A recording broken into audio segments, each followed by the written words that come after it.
Nous sommes entrés dans l'université, nous retrouvons ici dans l'amphithéâtre Huvelin. Et pour ceux qui suivent de près l'actualité des mondes virtuels, c'est dans ces lieux que Dobacaré a donné ses cours en direction du Canada. Alors, en effet, là, on aborde un des projets que nous avons mis en place et qui est l'une des premières réalisations, j'allais dire, concrètes et complètes dans les mondes virtuels au sein de la faculté de droit. Puisqu'on avait commencé en effet par expérimenter, c'est-à-dire que la première question qu'on s'est posée, c'est qu'est-ce qu'on peut faire en reconstituant des amphithéâtres, des salles de cours. Ben, on peut aller faire des cours dans un monde virtuel. Alors avec la première chose qui était à faire, c'était voir si ça peut fonctionner, voir si c'est faisable, voir si c'est utile. Donc au départ, ça a été des expérimentations ponctuelles. Et puis, ça nous a très rapidement permis, en effet, d'organiser un cours complet dans Second Life, et en effet avec Doba Carré. Alors, Doba Carré est avocate au barreau de Montréal. Elle fait également de la recherche. Elle est également universitaire au sein de l'Université de Montréal. Et elle travaille sur la question de la propriété des biens virtuels. Donc, elle travaille sur le droit, j'allais dire pur et dur, dans les mondes virtuels, et elle s'est donc proposée d'intervenir dans le cadre d'un cours qui est ouvert à nos étudiants de master. Ce cours, qui est un cours de découverte, d'ouverture sur le droit des affaires canadien et québécois. Là, on s'est rendu compte que c'était pas seulement la volonté d'utiliser les mondes virtuels, ça présentait une véritable utilité. Pourquoi? Parce que Dobacaré est au Canada. Ce cours est un cours qui est offert gratuitement à nos étudiants. La faculté de droit, et particulièrement à l'heure où l'autonomie des universités est synonyme de grand appauvrissement, n'est pas à même de financer ce type d'enseignement. Je ne peux pas faire venir 4 ou 5 fois dans l'année Thomas Carré pour assurer des conférences devant mes étudiants à Lyon. Donc, cela a véritablement permis une ouverture, et l'ouverture vers l'extérieur s'est faite via le monde virtuel. Et puis, deuxième chose, c'est qu'on a vu dans ce cours, et il s'est déjà déroulé l'an dernier, on a eu l'an dernier une vingtaine d'étudiants qui ont été certifiés, qui ont réussi, qui ont fini ce cours. Parmi eux, on avait un étudiant issu du Burkina Faso qui a suivi l'intégralité du cursus depuis Ouagadougou.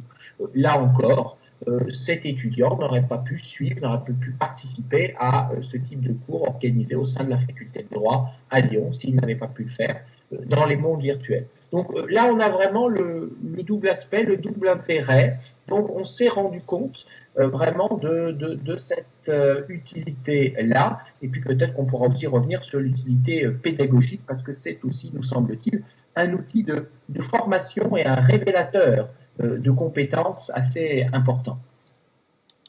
Alors oui, nous reviendrons sur l'aspect compétences. Je voudrais revenir tout d'abord sur l'aspect de l'étudiant de Ouagadougou. Est-ce que vous pensez que la solution des mondes virtuels est applicable à tous les pays, et notamment là où on a des connexions quelque peu défaillantes?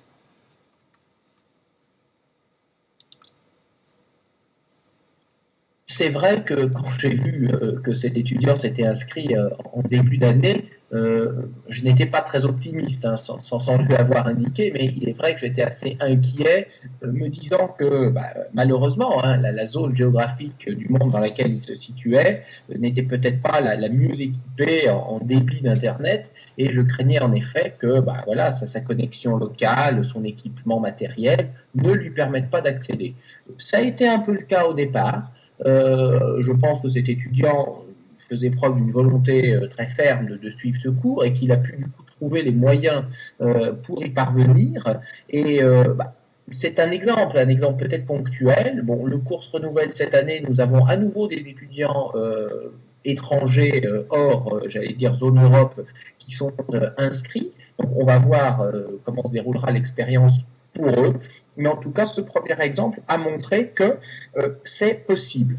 En revanche, ça ne fait pas disparaître le fait que quand on fait une formation à distance, en général, les mondes virtuels vont peut-être exacerber un petit peu cet aspect-là. On a évidemment un problème d'accès à l'Internet. Ce problème existe encore dans un certain nombre de zones du monde. Il suffit de sortir un peu, en effet, voilà, des zones occidentales pour s'en rendre compte. Mais en même temps, dans les mondes virtuels, j'allais dire, les zones un peu difficiles sont parfois relativement proches de chez nous. On l'a rapidement constaté, l'étudiant qui se situe en résidence universitaire et pour qui il y a un Wi-Fi pour 50 chambres, eh bien, a de très grosses difficultés, quel que soit son équipement matériel, à pouvoir naviguer. Bon, si je vous comprends bien, il y en a toutes les raisons d'être optimiste, qu'on a moyen de franchir l'obstacle technologique. Revenons aux compétences. Donc Doba Carré, qui est chercheuse, vous aussi qui êtes chercheur, euh, travaillez sur des points de droit précis, mais est-ce que vous pouvez nous parler des besoins en compétences numériques des futurs étudiants? On peut supposer que les études notariales, que dans les greffes de n'importe quel tribunal, on aura besoin de spécialistes du droit et de spécialistes en numérique. Alors pour vous, en quoi les cours en monde immersif vont pouvoir faciliter l'acquisition de ces compétences? Alors, je reviendrai juste une seconde sur ce que vous disiez avant, c'est-à-dire sur l'obstacle technologique. Et là, je crois que c'est fondamental parce que, en effet, il y a certainement parfois des obstacles technologiques. Si on s'arrête à cela, on ne fait plus rien. Non seulement la technologie va avoir nécessairement ses limites, mais en plus, les maisons dans lesquelles nous travaillons, nos belles universités ont tendance à nous créer aussi bien souvent de très jolis obstacles il ne faut pas aller beaucoup plus loin que dans mon université pour constater que dans les locaux, par principe, l'accès à Second Life n'est pas ouvert et que si on ne fait pas une procédure très longtemps à l'avance pour avoir peut-être un accès pendant quelques heures, celui-ci n'existe pas. Donc, en effet, l'essentiel n'est pas là. L'essentiel est bien dans la compétence. Et donc, là, la question est particulièrement, en effet, je crois, importante. Ce qui nous est apparu, là encore, c'est qu'au départ, nos étudiants, on revient encore une seconde à la technologie, n'étaient pas familiers finalement des mondes virtuels. Quand on interroge les étudiants, la plupart du temps, ils ne connaissaient quasiment pas Second Life, ils en avaient entendu parler, mais ne s'étaient jamais posé exactement la question de savoir de quoi il s'agissait. Ces étudiants sont donc arrivés, ils ont découvert le monde virtuel et ils ont découvert un certain nombre de codes, de pratiques à respecter. On ne peut pas agir exactement comme dans le monde réel pour prendre la parole, pour se déplacer, pour interagir dans le cadre d'un cours, dans le cadre d'une conférence. Dans ce cadre-là, on a vu un certain nombre de comportements naturels ressortir. Et illustration par exemple, dans le cadre du cours de droit des affaires canadien et québécois de Doba Carré, les étudiants devaient interagir, puisqu'ils devaient avoir étudié au préalable un certain nombre de supports. Par conséquent, ils étaient à même de mettre en œuvre, d'échanger entre eux et avec leur enseignante. Et très étrangement, finalement, ils se reportaient très rapidement sur l'outil chat du monde virtuel, au lieu de prendre tout simplement la parole comme on est en train de le faire en ce moment.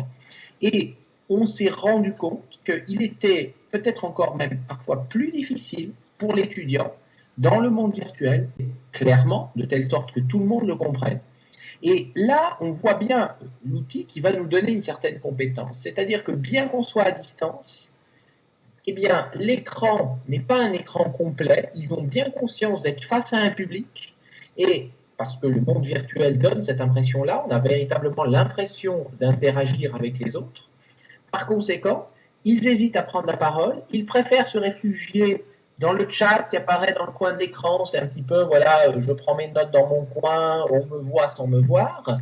Et quand il faut prendre la parole, on voit bien là encore que ça exacerbe les compétences nécessaires pour prendre la parole.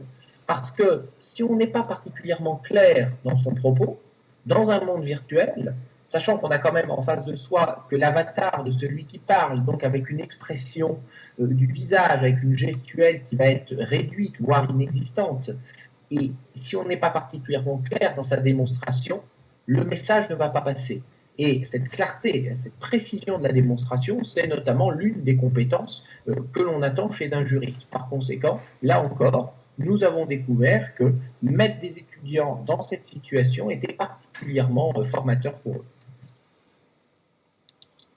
Alors, vous tirez donc les conclusions de votre première expérience préalablement à ces séances en leur disant voici quels sont les avantages, voici quels sont les inconvénients, évitez le chat et privilégiez la parole.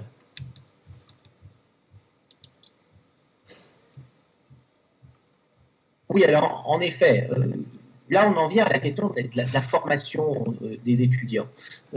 Il est vrai que, notamment quand on est à l'université, on a un peu l'habitude de prendre un groupe d'étudiants en début d'année, et puis bon, ils sont tous là, ils sont dans la salle, le prof rentre et commence, dit mesdames et messieurs, je vais débuter l'introduction de ce cours, et les choses sont parties. C'est-à-dire, vous n'écrivez pas, vous prenez la parole oralement, vous n'écrivez pas, vous répondez au chat, vous les exprimez oralement. Le chat a une autre utilité, et donc on peut aussi quand même poser des règles un peu strictes parfois, parce qu'il faut leur apprendre finalement à utiliser ce type d'outils qu'ils pourront peut-être rencontrer ensuite dans le monde professionnel. Et il sera utile qu'ils sachent s'en servir à ce moment-là de manière efficace. Alors, je rebondis sur votre propos, vous parlez de monde professionnel. Alors, j'ai cru comprendre que votre université mettait en place un palais de justice virtuel qui pourrait, ce que j'appelle dans mes recherches, créer des mondes virtuels de simulation. Pouvez-vous nous le présenter?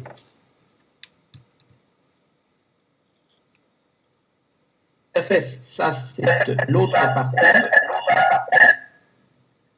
Ah, donc je disais, ça c'est l'autre partie, hein, en effet, de ce que nous faisons, c'est-à-dire qu'au-delà de l'aspect enseignement, et on met en place ici un outil hein, d'enseignement, il y a aussi un outil plus de recherche hein, et d'expérimentation, et c'est en effet l'objet de la création du palais de justice. Donc peut-être le plus simple est d'aller voir à quoi peut ressembler ce palais de justice, qui pour les Lyonnais, là encore, sera bien reconnaissable. Eh bien, je vous suis.